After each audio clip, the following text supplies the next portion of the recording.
I was abused as a child. Before I get into parts of my story, I first have to let you know that none of this is scripted. A little broken.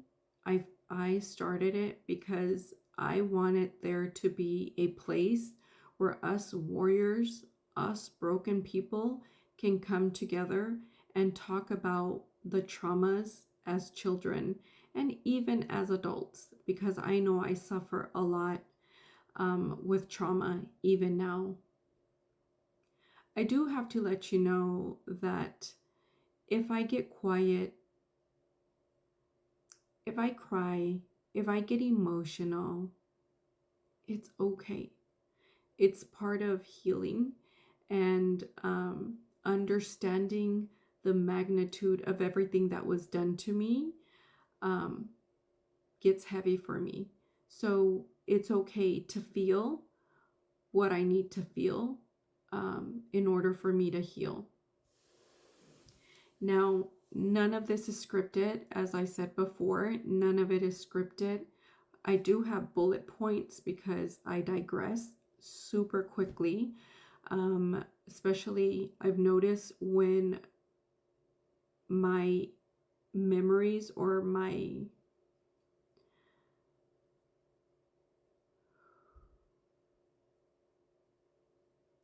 when my memories surface, it becomes very, very hard for me to speak.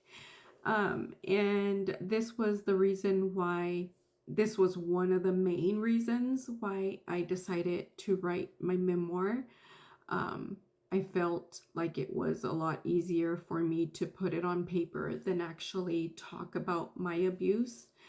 But I'm going to try because it is part of healing. It is part of healing, and I'm done hiding and I'm done protecting the people that I've been protecting all these years, so they can live comfortably, and I'm falling apart.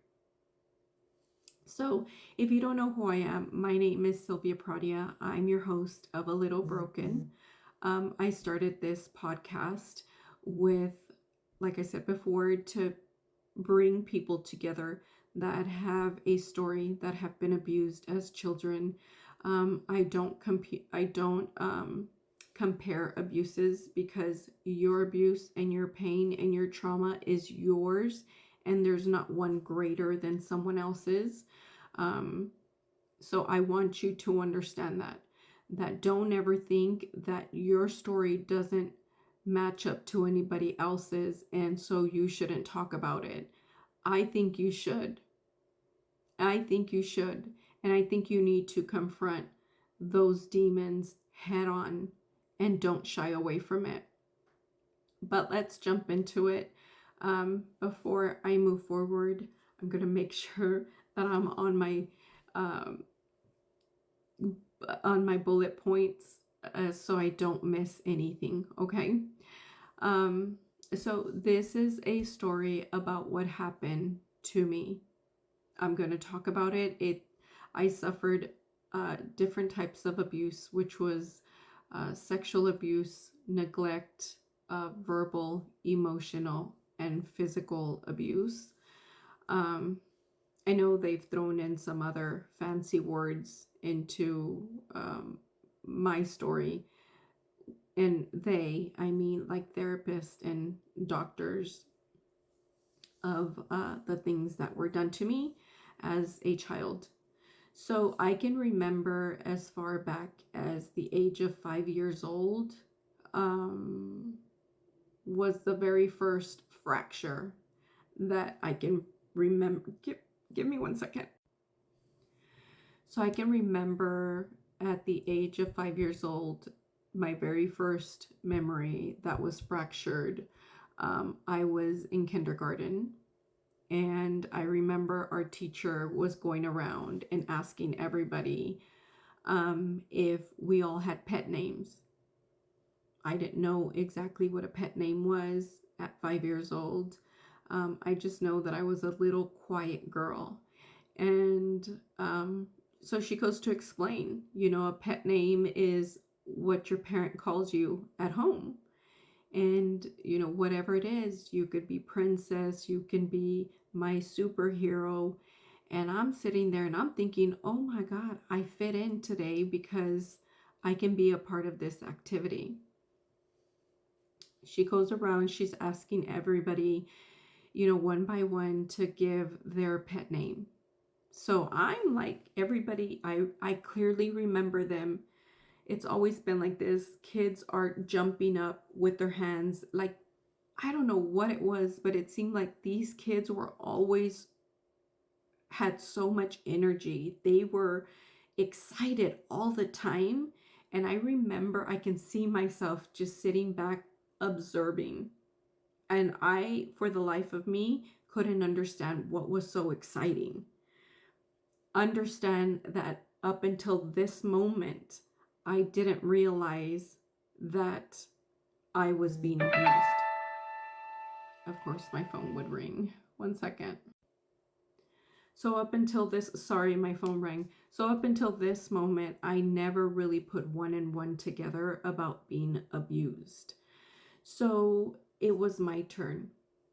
I stand up, and as excited as I could possibly be, I was like, I am a bitch, I'm a whore, I'm a nigger, and I'm a slut.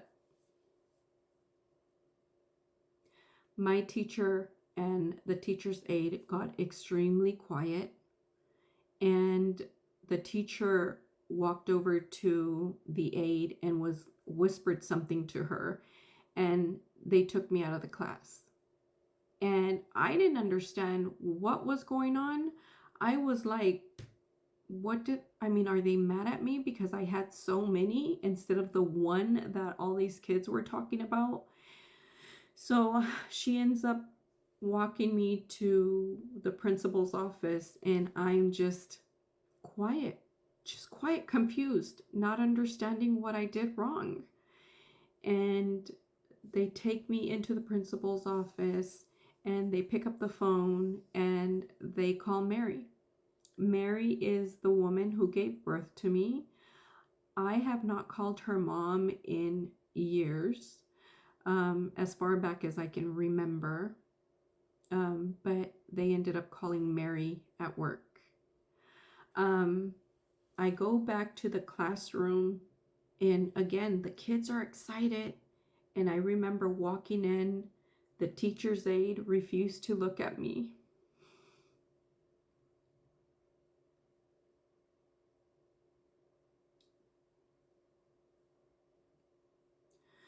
My teacher refused to look at me.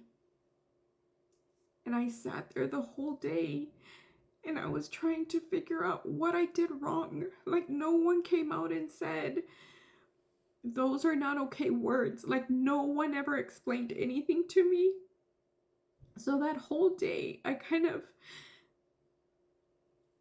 just went through the day not understanding why I disappointed someone else, because I have seen this disappointment before. I've seen it before in Mary and the other people that abused me.